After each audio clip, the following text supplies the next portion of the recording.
Rejoice in the Lord always, and again I say rejoice. Rejoice, rejoice, and again I say rejoice. Rejoice, rejoice, and again I say rejoice. Rejoice in the Lord always, and again I say rejoice. Rejoice as Avirati, and again I say rejoice. Rejoice that I is up, and again I say rejoice. Even when I will rejoice. Rejoice in the Lord always, and again I say rejoice.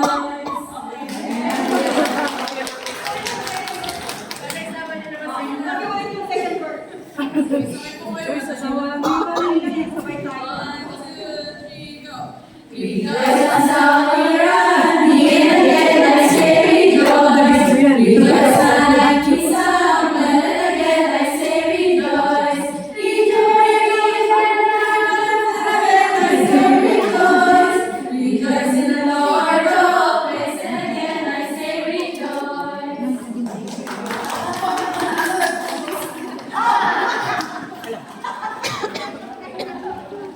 Okay. Ang gabi, hindi ko sinasabi mag-umalis ka na. Okay, collection career. Ready, get set, go, go, go. Ha? Damay na bigyan, hindi na umakas. Kaya manatay ko sa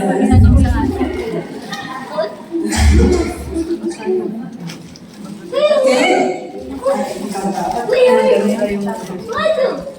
May babasahin lang po ako dito. So, sabi nga po dito, our radiant person. Si Ma'am Joyce po ay isang radiant person, no?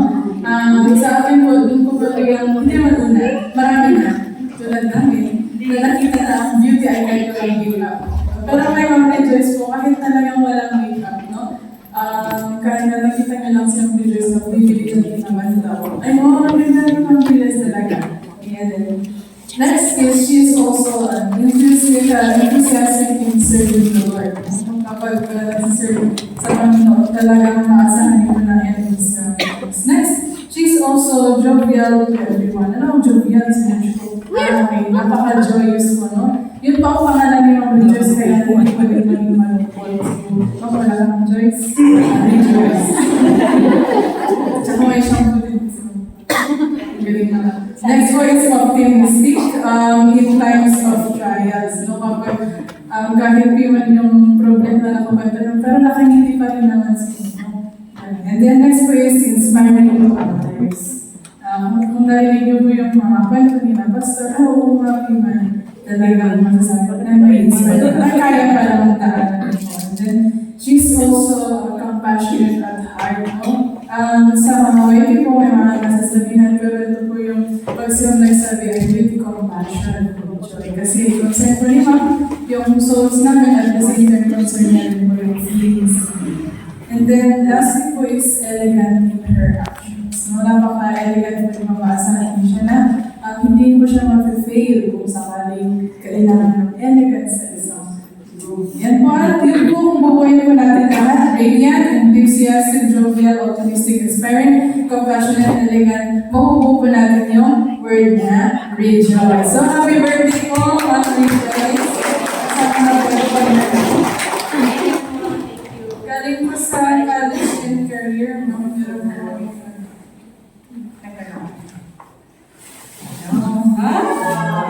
Ano po to? Hindi po siya makakas.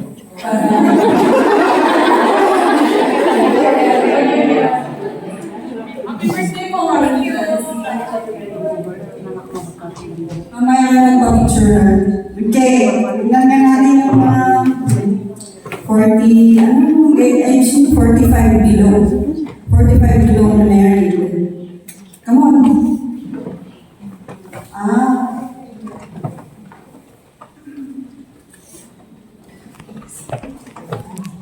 Ayan. Sabi na po ay yung Rico.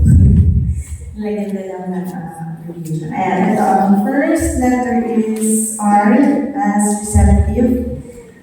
She welcomes everyone with an open heart, making people feel seen, valued, and at home. Wala naman tayong maranas nga ngayon. And letter I is interceding. She faithfully prays for others, standing in the gap for her family, church, and community. C for caring. She shows genuine compassion, offering comfort, support, and guidance to everyone who needs it. And lastly, O, obedient to God's calling. She follows God's direction with humility and faith, living out her purpose with grace and devotion. Happy birthday, Mom!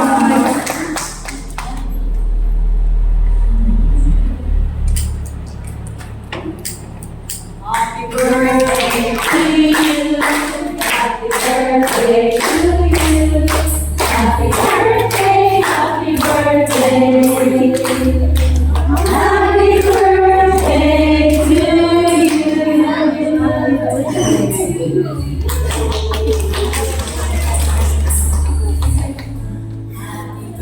Day to you.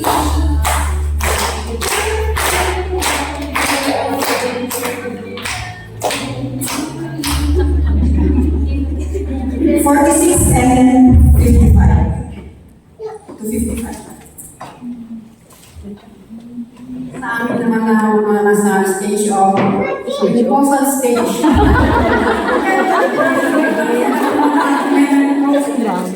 Amin din na pag-punta ng pag-group, so we just made it so simple. So, the family, di ba? Si A, or adorable, because I can see very adorable ni Madam. Tapos, also, the first time ko mamit very nice, so sa sao, and then very courteous. Start with the letter J, stands for courteous, and L stands for loving, and O, we can also see na isa naman very we can be calling with the ako kanyang. So, we can even see na isa naman aging God-fearing woman. Happy birthday, Mama. So as you can see, yung pattern is kumanta, and then yung rejoice, Rico, Arlo. Ngayon, ano na? Ano mo? Wala na siya. Bitter. O di, sasayaw na lang kayo. Ano gusto niyo? Mag-drama o magsasayaw? Okay. Mami! My God.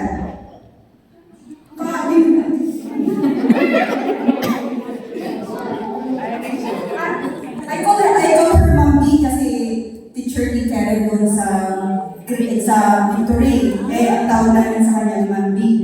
Stands for Ma'am Bautista. Yan. Ma'am Bilog. Ma'am Bilog. Actually, I was part of the spot. Alam mo to, lagi mo on the spot. Ikaw na lang sasabihin. Wala akong masabi. But, from Joyce, I'm talking to you in behalf of the group now kasi nobody's going to represent anyone. Siyempre yung dazzling senior citizens. I don't know. Dazzling, not dazzling. So, Ma'am Joyce, I know her on a personal level. And the first time I saw her, I thought she was going to be very suplada in that kind of thing. Pero when I got to know her personally, kasama rin pala namin siya sa grupo yung maingay. Parang kami yung mga natubigang malaka pag nakita ko siya. We have lots of stories in there. We have lots of, things that we share together in the ministry, mas practice namin, how we work together and pray together. Lalo na ng mga senior citizen, we always go out. But Ma'am Joyce also has been a supportive person to us. Of course, natutuwa ako sa kanya. Hindi ko alam na ng birthday pa na niya. I should have prepared something. We were just waiting on the spot. Kaya alam mo, ibigay ka naman namin ng happy birthday. And, of course, our prayer is, God will give you the desires of your heart.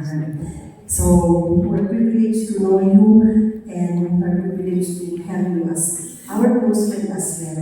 So Mommy Joyce, happy birthday in behalf of our dazzling seniors. Correction, hindi dazzling senior. Dazzling. D-A-Z-Z-L-I-N-G. Hindi kami hinday ngayon. Promoted na kami. Thank you, Mami. So, dazzling daw. Dazzling with dazzling. Dazzling. Okay, may I call on RV here to introduce. Okay, to introduce Ma'am Rejoice.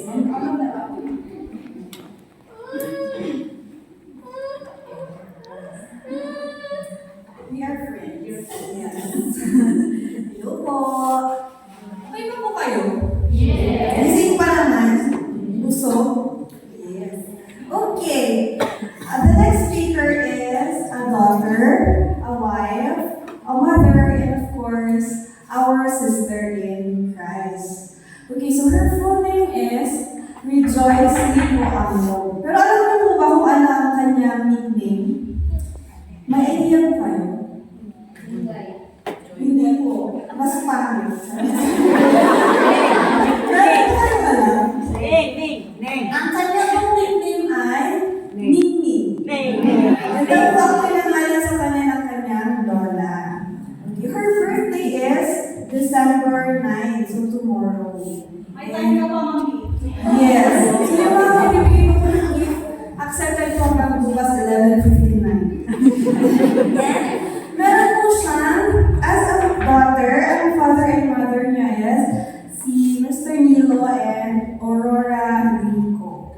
And meron po siyang 7 na kapatid, siya po ang pang-5. And she grew up in Camarines Norte, formerly Aurora. Alright, so as a wife, she is a wife to only one husband, of course. It's none other than our pastor, Pastor Daisa Anglo. And they got married on August 25, 2008. Okay, meron po silang tatlong anak. Yung kinanta po nila, si Samuel, si Elnathan John, and si Yovella Anglo. Alright, so as a sister in Christ, tinanong ko po kasi siya kung paano po yung naging calling niya naman sa ministry. Sabi niya po, after graduating high school, nag-attend daw po siya ng Baptist Youth Conference or camp, and doon po siya nag-surrender for the ministry. But at that time, wala daw po sa puso niya na maging pastor's wife. Alam niyo po kung ano ang gusto niya maging? Yes, tama po. Gusto nila po maging sundalo. Ayan po. So, after po ng high school, diretso na po siya na college sa Baptist Heritage Bible College. Doon po siya nag-aral ng Bible School from 2001 up until 2006.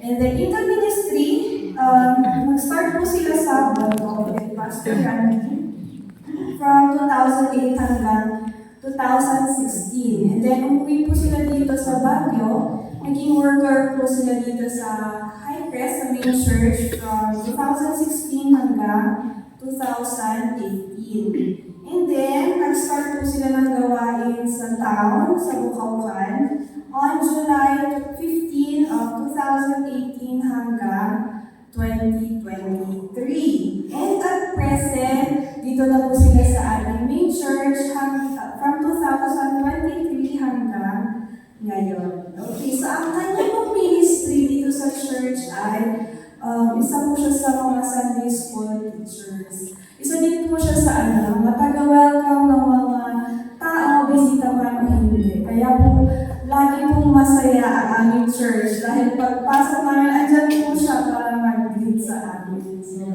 that's one of her ministries, Rejoice na. And then, last na. Ito daw po ang kanyang life verse.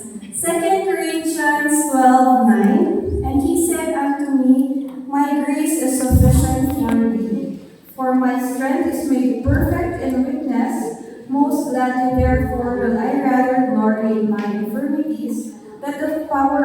Christ may rest upon you. So like the other pastors' wives, hindi niya din po naging desire o wala sa puso na yung maging pastor's wife. However, sabi niya, by the grace of God, yun po yung binigay sa kanya na calling ministry. So, andyan po siya ngayon. So, that's all about Ma'am Rejoice.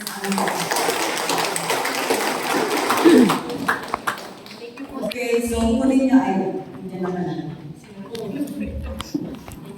May assistant na lang.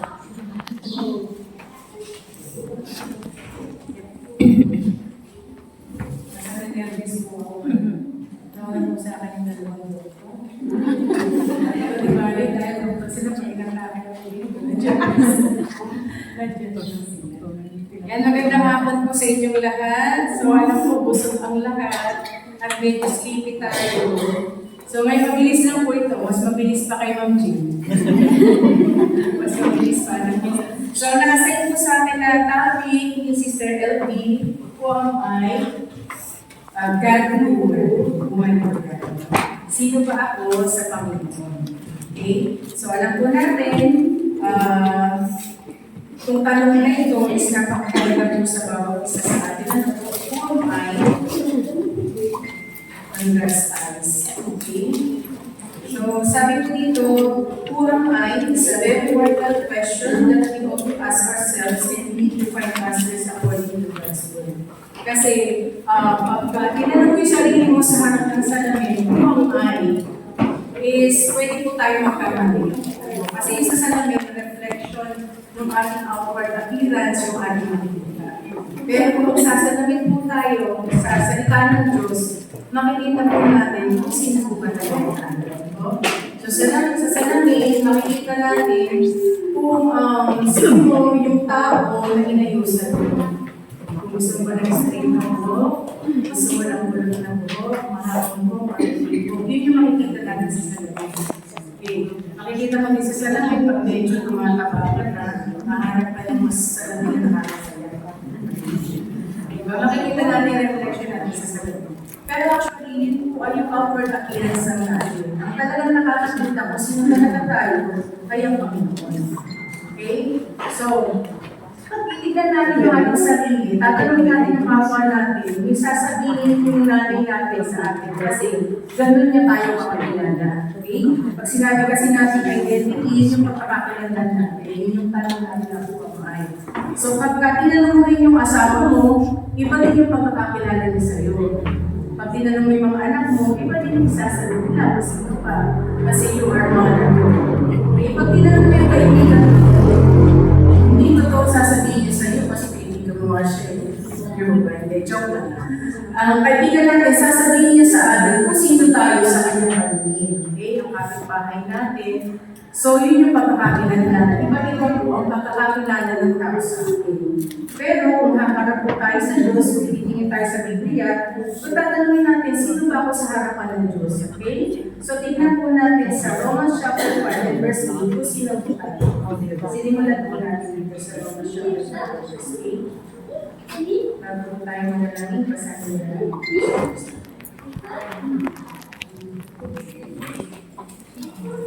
Romans chapter 5 verse 8, sabi ko dito, but God commended His love toward us in that while we were yet sinners, Christ died for us. Okay? Sa harapan ng Diyos, we are sinner, saved by grace.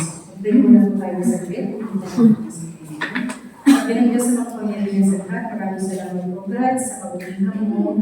Salamat Panginoon sa pagkakataon na ito, na muli makakapagkakaroon ng iyong salita. Salamat Panginoon sa halfway ng aming fellowship. May joy, we are blessed by the fellowship, by the word of God, ang aming narinig, encouragement. Dalahin po namin po God sa panibagong yung tunay ito, hindi po namin ang pagpulong ng walang Espiritu sa bawat isa sa amin. Ikaw po ang gumawa o katunawaan namin ang iyong salita, Panginoon, para sa amin.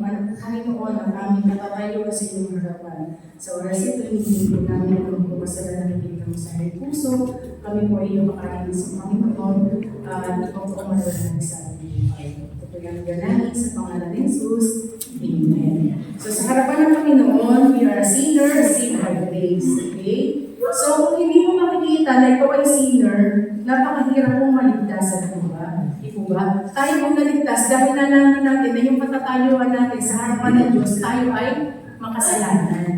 Okay? Sabi po sa Isaiah chapter 64 and verse 6, pakibasa po kung Isaiah chapter 64 and verse 6. Ano po, itakabit sa inyo mga guys, magbabasa. Isaiah chapter 64 and verse 6. High school ladies, nakita na, career, ano pa yung mga tulis na basa? Ate Zé. But we are all as an unclean thing, and all our righteousness and our absolute right. And we all do pay as sheep, and our iniquities like the wind are taken away. Okay. Sino pa nakakaalam ng ibig sabihin ng filthy rags? Filthy rags. Kita dahil. Alam mo kami.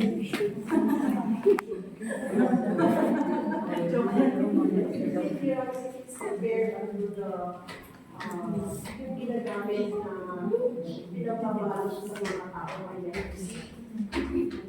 So this is filled with past and whatever word that is coming out from a person from a Yung po yung sabihin ng filthy rags. And to dig it deeper, pag sinabi natin filthy, nakakadiri talaga. Yung po tayo sa harapan ng Diyos actually mga kapatid. More than that filthy rags, ginagamit din po siya during the Bible time sa mga moments kasi wala pa po ng iPad.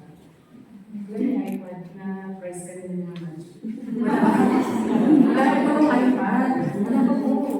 Kaya yung paggamit nila, syempre wala na din sila. So, paggamit nila kasi silang ganito. Then, during that time, excuse po sa mga matuturing, pag-period po nila, they will just sit on the ground.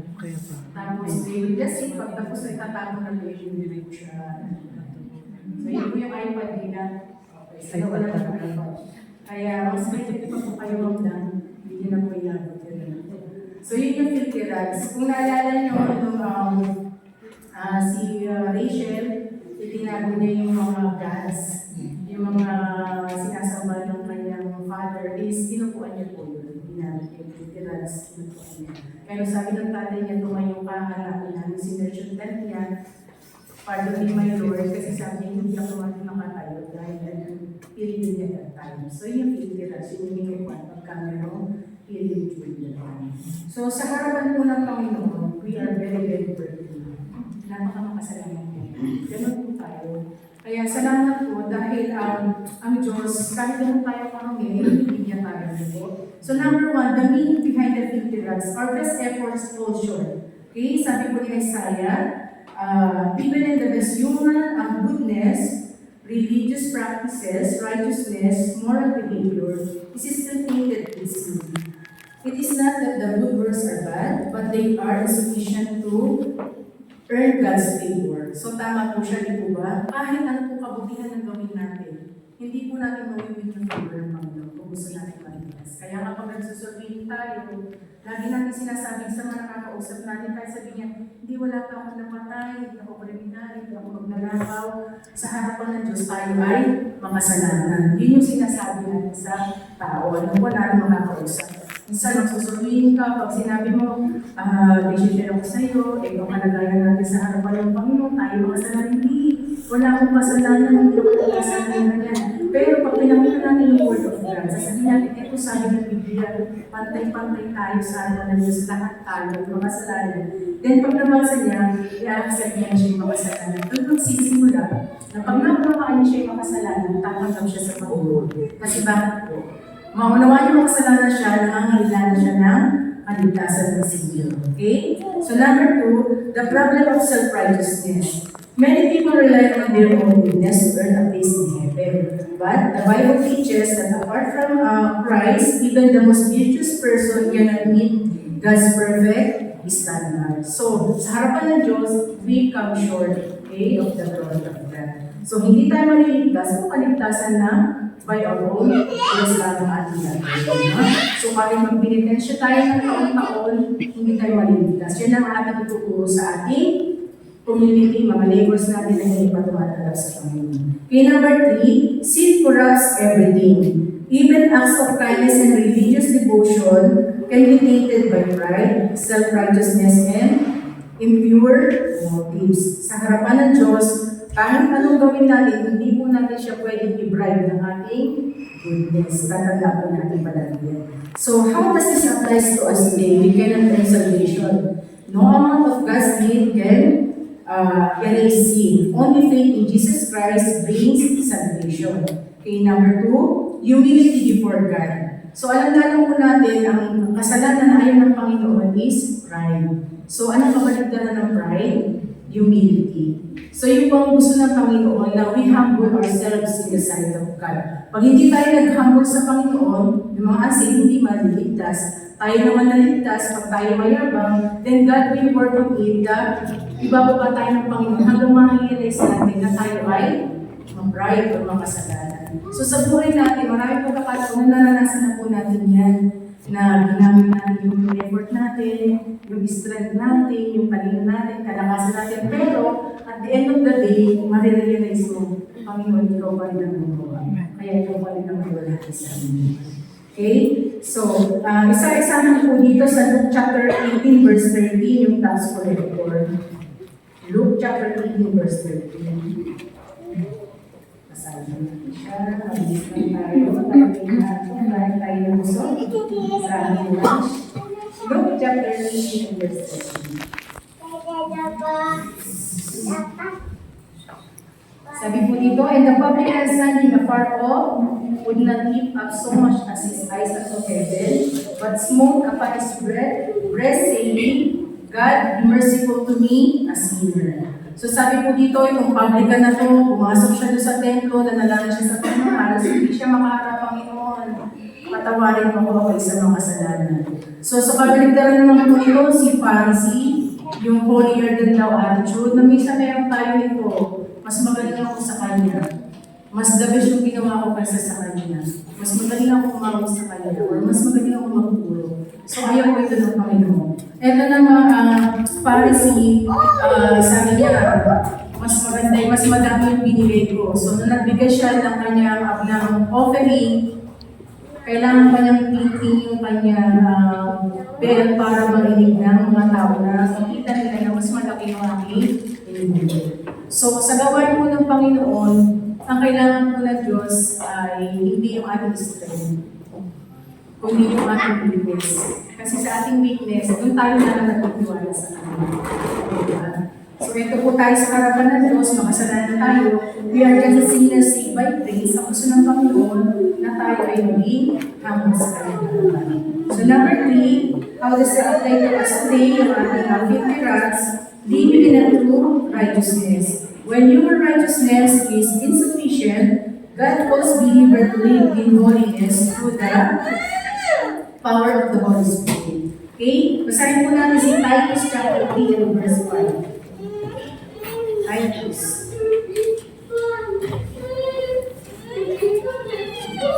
Titus chapter 3 and verse 5. Not by works of righteousness which we have done, but according to His mercy He saved us by the washing of regeneration and renewing of the Holy Ghost. So nung tayo po ay naligtas, tayo po ay tinatakan ng banal na Espiritu. So yun po, nung naligtas ka ng tinatawag si Jesus Christ, nagkaroon ka ngayon ng Holy Spirit. Kaya tayo ngayon na sinner saved by grace. Okay? Dati tayo isang maruming basahan sa harapan ng Diyos, pero tinanggap natin siya, we are washed by the blood of the Lamb. So yung number 1 tayo sa harapan ng Diyos, we are a sinner saved by grace. Okay, number 2 po, sino tayo sa harapan ng Diyos? Sabi dito, we are the daughter of the King. Okay, Psalm chapter 45 verse 13. Parang nasama rin na ni Sister Lini kanina yung devotion ko, kaya konti na lang po talaga ito. Sa Psalm chapter 45 and verse 13. Salamat po, Sister Lini. So yung sinare kanina, very big blessing po sa akin. Psalm chapter 45 and verse 13. Who am I in the sight of God? I am a daughter of the King. Tayo, daughter of the King, anong tawag sa atin? Princess. Okay, we are princesses. Okay, Psalm chapter 45 and verse verse 13, sabi dyan, the king's daughter is glorious within, her clothing is God of gold. Kanina, nabanggit ni Ma'am Jane kung gaano mahalaga yung crown, kung gaano mahalaga ang ruby. So pag daughter ka of the king, you are very, very precious in God's eyes. Maybe on others, sinabi ni Ma'am Jane kanina, ito lang yung word mo, pero sa Panginoon, grabe yung halaga mo. Bakit po? Binigay niya yung buhay niya para sa iyo. Binigay niya para sa isa niyang anak para maligtas ka. Sino ba tayo kanina sa harap ng Diyos? Nakita natin marunong basahan tayo.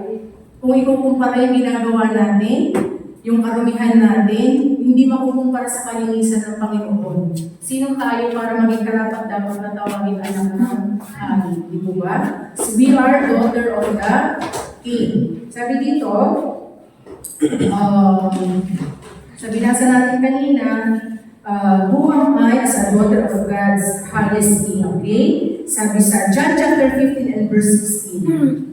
John chapter 15 and verse 16. Pwede po pakibasa ng isa sa taga-bubon para makilala natin sila. Sino po pwede magbasa sa taga-bubon? Makapangiran. John chapter 15 and verse 16.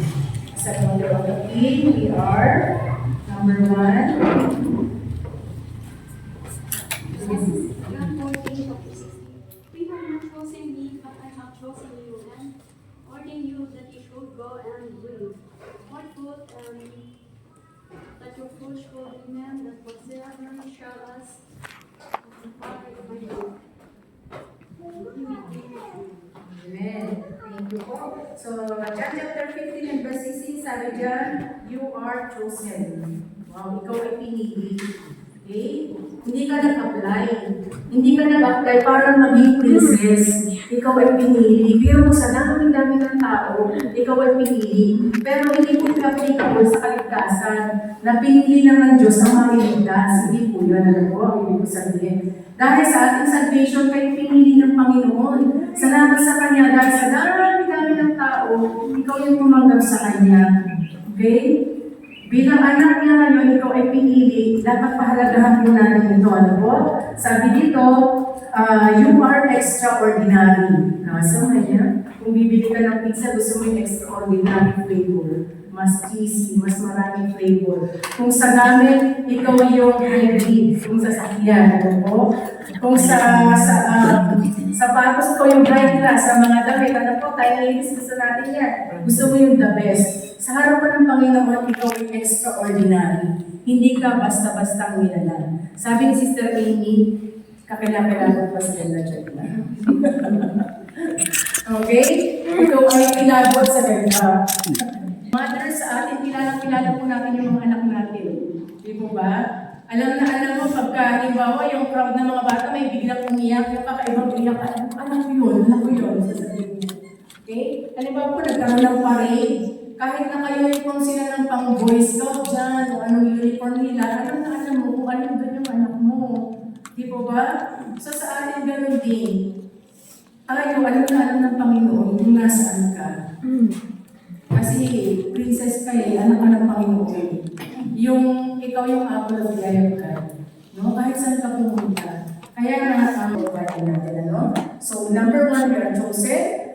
Sa King's daughter. Number 2, you are marked. Ephesians chapter 1 and verse 13. Ephesians chapter 1 and verse 13.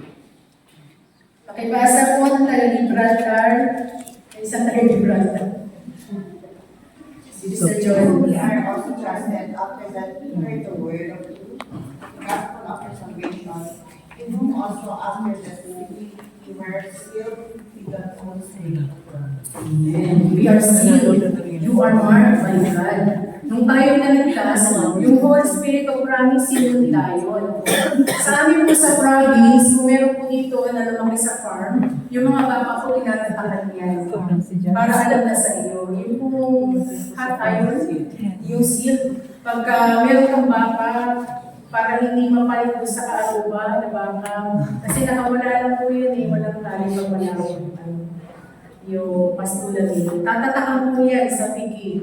Mostly dito. Kung halimbawa, rejoice ang Lord, yung dapat kung meron natin. Pwede ko pa natatakan si Pastor. Joke lang. ibig sabihin nun, sa'yo lang siya, no? Sa'yo lang siya, pag-aari mo siya, possession mo siya. Ganun po yung mga sababa na ginagawa, yun lalo na sa Panginoon. Hindi pagkatapos sa ating maligtas ay okay na tayo, hindi ganun eh. Tinatakan ka ng Panginoon, ano, ng Holy Spirit. Yun yung seal natin. Sabi dito, a seal was a mark indicating a letter or scroll was closed or completed. Noong unang panahon, sealing signifies authentication, ownership, and security. As the Holy Spirit acts as a pledge or earnest of an inheritance until the final redemption of those who are God's possession. Noong unang panahon, mga kapatid, yung seal is ginagamit sa letter. Okay? Nung sinerge po ito, yung seal, yung handle sealing or wax sealing or clay sealing sa mga letters, ginamit noong unang panahon sa Egypt, nag-start po siya. So, parang sa mga invitation na yun, nakikita ko ganun yung design na ginagawa nila. Pagkatas ng ribbon, merong seal. Ano? So, ito nagpapakita na hindi pa siya nabuksan. Yung seal na yun, yung mark na yun, noong unang panahon sa Egypt. Dapat ipapadala yung letter mo siguro sa mga karwahe para hindi mabubuksan, kailangan kontak pa rin yung wax na nandun. Ano po? So, ganun siya. Yun yung seal na ginamit sa kanya. Pero tayo mas matindi. Ang ginamit sa atin ay ang banal na spirito. Once you are saved, hindi na po siya ginaalas. Kaya lang, when we sin, pagkatapos sa ating maligtas, nag-receive natin yung Holy Spirit. Okay? So, bilang daughter of the King, mamuhay tayo as a princess. Okay? We live as God's daughter. Gawin natin kung anong kalooban ng tatay natin. So, pagka alam mong mali, huwag mo lang gawin. If you are in doubt, stop mo na agad. Huwag mo na siyang gagawin. Kasalanan naman kung gagawin mo. Kasalanan naman kung inisip ko. So, stop mo na agad. Kasi, nagdadoubt ka na kung tama o mali, go back to the Bible. Go back to the Word of God. Doon ko rin manalamin.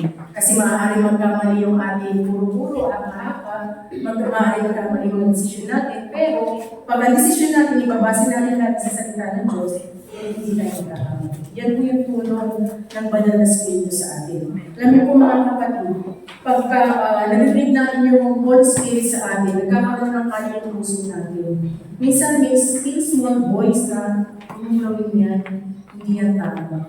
Pagka tumatagal na hindi mo siya sinusunod, hindi na siya makapag-work sa iyo. Kasi bakit po, ang lagi na nasusunod yung sarili nating kalooban. So huwag natin kapalimutan na we are sealed by the Holy Spirit at huwag natin siya i-review. So number 3 and last, sabi dito, you are holy and blameless. Okay? Ako holy. Sabi mo sa sarili mo, kailangan mo sa sarili mo, di ba ako? So siguro sa tingin ng iba, holy. Na-describe ka ng iba na ganito. Pero sa harap ng Diyos, at ikaw nakakaalam, hindi ka holy. Kasi alam mo yung mga pagkakamali mo. Pero, sabi po dito, oftentimes we look at being holy and blameless as being an impossible standard. So, napaka-imposible mo. We ignore that part we strive to be perfect and freak out. Minsan, hindi natin matanggap na holy tayo kasi kilala natin ang ating sarili. Pero tatandaan po natin, yung holiness is not produced by us. It's the Holy Spirit inside us. To be holy and blameless is something we already are. Because all our guilt is laid upon Jesus. Nung dinanggap po si Jesus Christ at puso mo sa bilang tagapagligtas, lahat ng kasalanan is ibinigay natin sa Kanya. Okay? So kung alam niyo po yung kanta ng When He Sees Me, Sees the Blood of the Lamb. May nakakaalam mo yun. Kakanta ko pero magbabasa dyan. When He sees me, sees the blood of the Lamb. He sees me as worthy and not as I am. He views me in garment white as snow. For the Lamb of God is worthy, and He washed me, this I know. Mga kapatid, kung worthiness ang pag-uusapan, may anak ng worthiness sa inyo.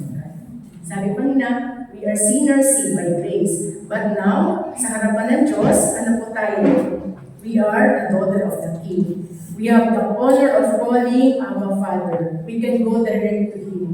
Pag may problema ka, we can go direct to Him. May mga problema ka na hindi mo masabi sa asawa mo. May mga problema ka na ayaw mo maging kabigatan sa kapatid mo. we can go directly to God. Kasi sabi dito sa Galatians chapter 4, verse 6 and 7. Galatians chapter 4, verse 6 to 7. Sabi po dito, and because ye are sons, God sent forth the Spirit of His Son into your hearts, crying, Abba, Father. Wherefore thou art no more a servant, but a son. And if a son, then an heir of God through Christ. Okay? Sabi ko dito, stop looking for names. Stop looking for titles to categorize yourself. As a daughter of the King, let us live as one. A chosen, a marked, a holy, and blameless. So maraming salamat po na tayo ay pinili ng Diyos na maging anak niya. Ano po? So sabi dito, sa isang lyrics ng isang kanta, all you ever wanted to be was someone the world would see. You dressed to impress, you put on your best. But all it left you was empty. But dress won't make a princess, and jewelry won't make a queen. Cause you were made for more than this, you're worth more than what you see. You are fearfully and wonderfully made. You are daughter of the King. Okay, basahin natin po yung last verse natin, Psalm 139 verse 14. Psalm 139 verse 14.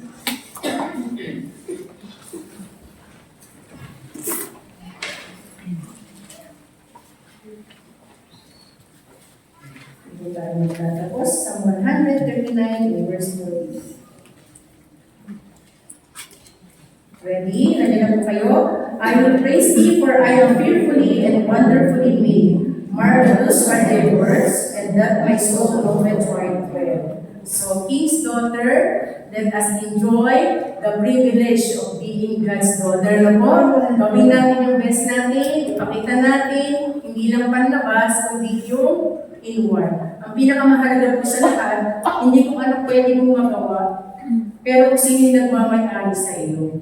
Pinakamahalagang dapat itatak natin sa ating sarili na hindi yung magagawa ko, kundi sino ba'y nagmamayari sa akin, kaya nagagawa ko. So, He said that to me, my grace is sufficient for me. I am fearfully and wonderfully made. I am a daughter of a King. So, maraming salamat po. Thank you so much sa hapon na to. Pray na naging blessing po sa inyo natin. Amen.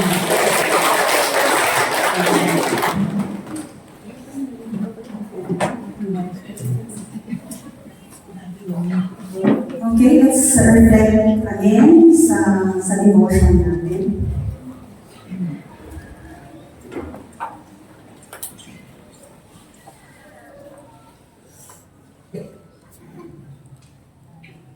Paminsan kaya ang Diyos na nalamitan daw kami sa namin na kami nalituloy kami nagtatuloy kami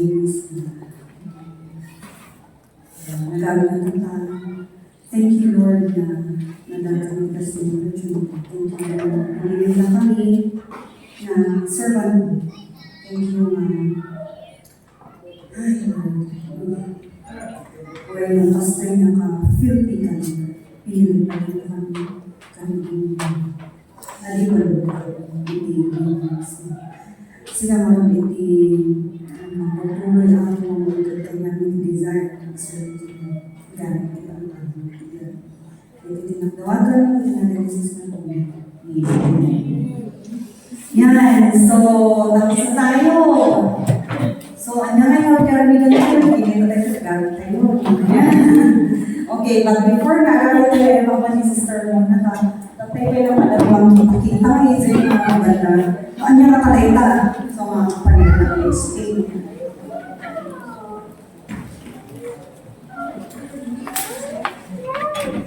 Good afternoon, everyone. As a thank you, please support and effort yung join the Ladies Fellowship and the Grant. Once a year. We have prepared something for us all. They have lovingly prepared by our ladies of Manila. Si Manila Magabi Manila po. Tatlo lang mo i-prepare natin Manila. Yung before we give it to you, kahit na lang na-explain mo. And also we are giving you the we're allowing you to give it as parigan. Mabalintay ito na i-give.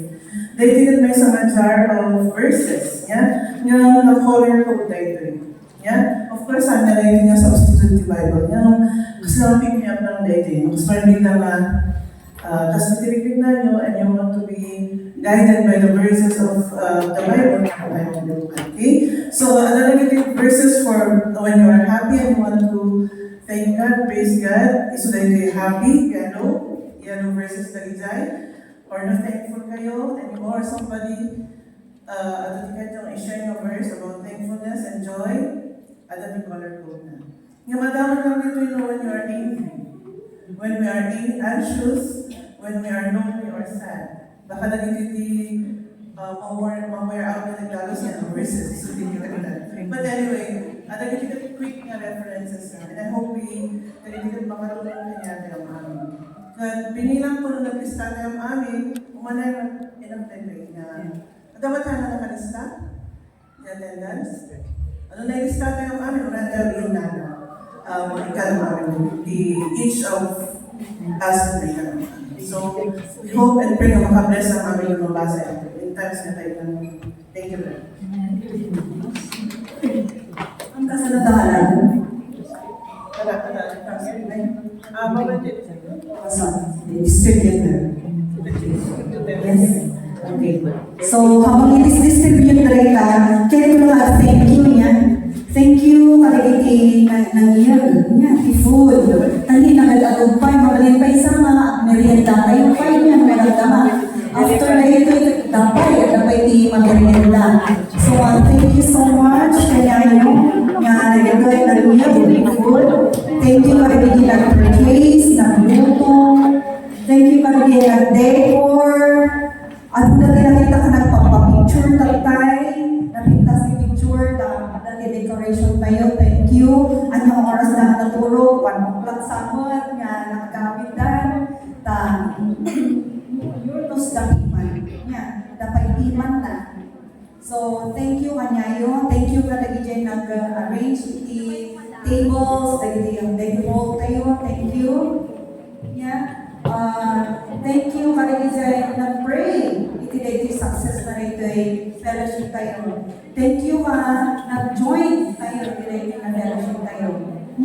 And thank you nag-stay kayo until na nalpas kayo iti fellowship tayo. Thank you so much. Mabalin mo palakpakan kayo sa atin. Okay, and then kahit kumot na tawagan, kalagi dyan Lagi mo dito. nagpipintas nagtatarapi. Dapat tarapi pa ba rin?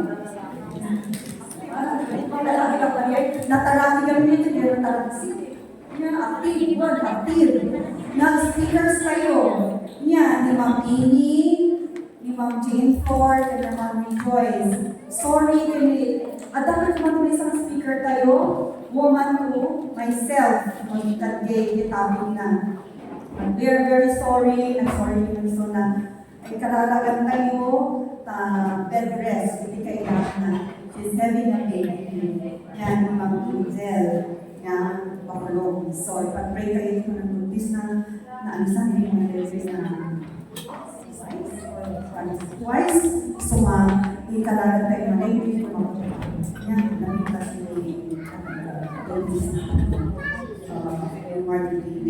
okay, so dapat ni Ma'am Amy, Ma'am Jane Ford, kaya Ma'am Jane Samo, ada itu ni kanya.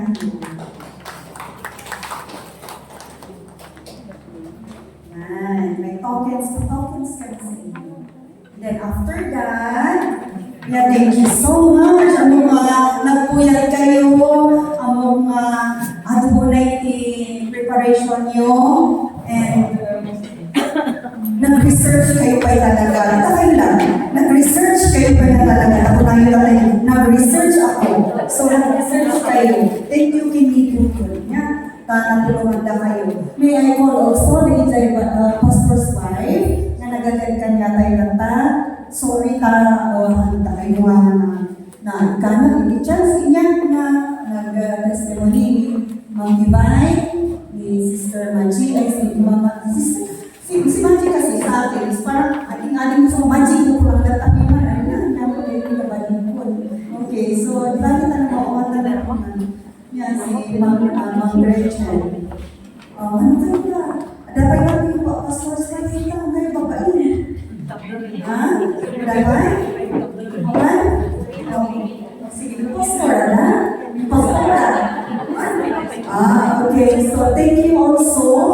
Ang mukha na nga po kayo FIT at ayun.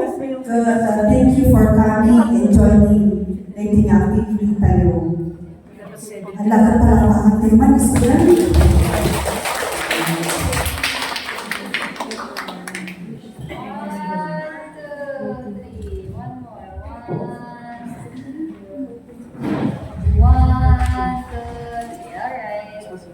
Yan. Thank you so much. Thank you. Thank you. Okay. And Adama ay nag-birthday ni December. Thank you. December. Ang kami na umay. Paano nila? Ganun.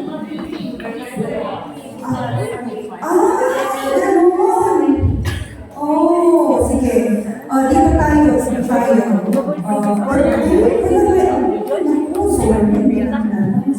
Next time, alam mo na okay. December. Sino pa? December. Sige pa. Sino pa?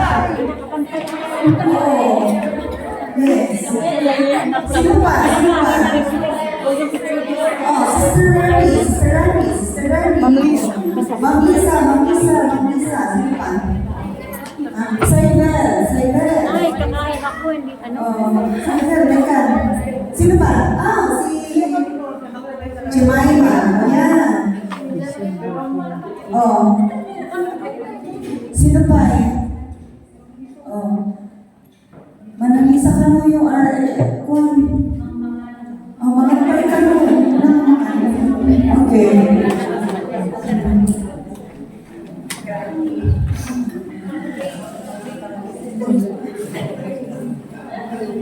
Ready, 1, 2, 3, 1 more.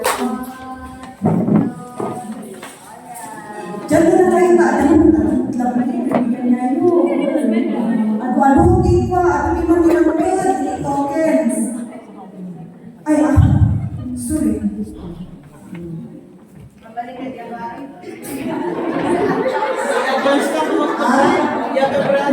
transfer yun din November. Mabalik transfer yun December. Sige, dalawa.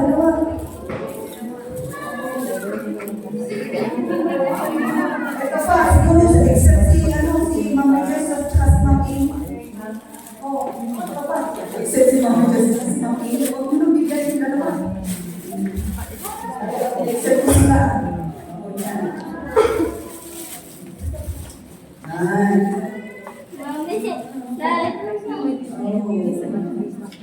Okay. Transfer from January to December. Okay, thank you so much. Happy birthday. Ay, wait, bye.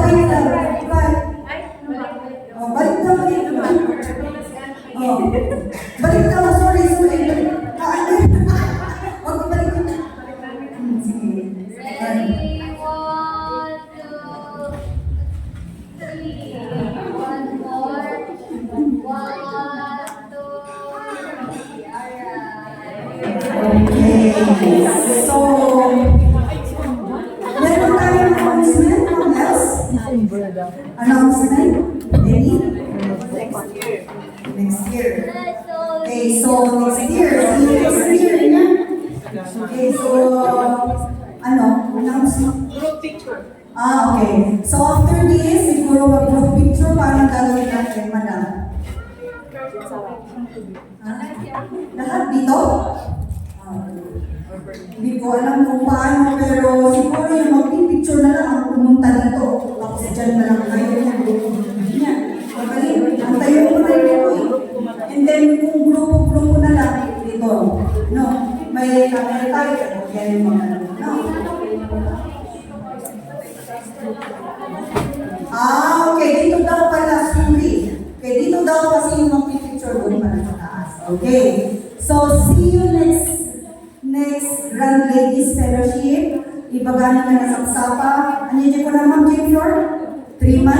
2 months. 2 months before.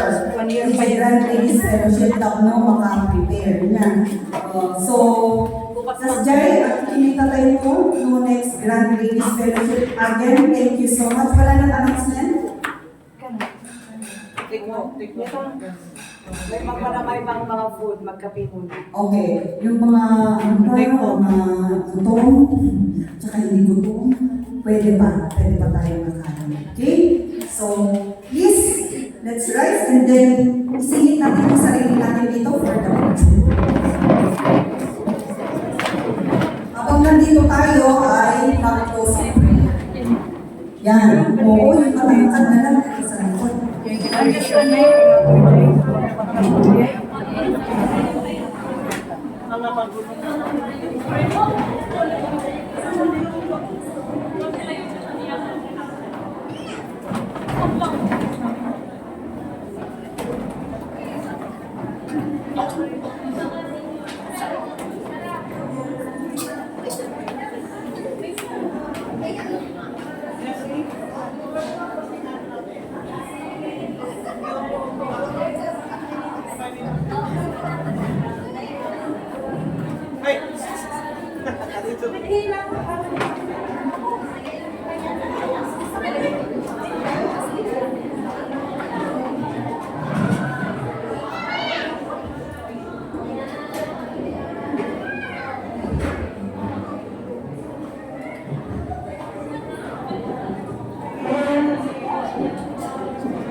Okay, pakita yung likod nyo ha, niya.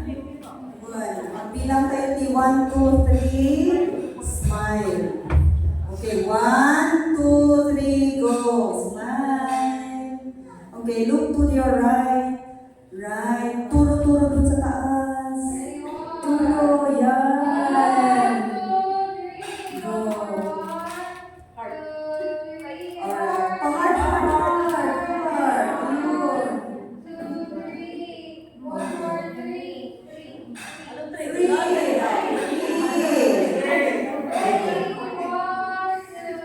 3. Yan. Dito muna tayo. Dito. Okay, let's bow our head in prayer. Let's pray. Our Heavenly Father, maraming may ako. Thank you so much. Ikilig yung andaw. Nag-gather kami ladies. Ikilig yung High Crest family. Thank you so much. Safe itong galmaysa. Dawa itong manapo. Ito panagawin itong galmaysa. Sikay itong sangkot kanya na save. Kan balunan niya po, naging tinang gani. Kan kami man, hindi chance na mag-share with the nasabat ni friends. Kartata ako, mga atendaran. Kan kami chance na mag-share the gospel and the laws. Thank you so much, Manan po, in the success na ladies fellowship. In Jesus' name I pray. Amen! Amen!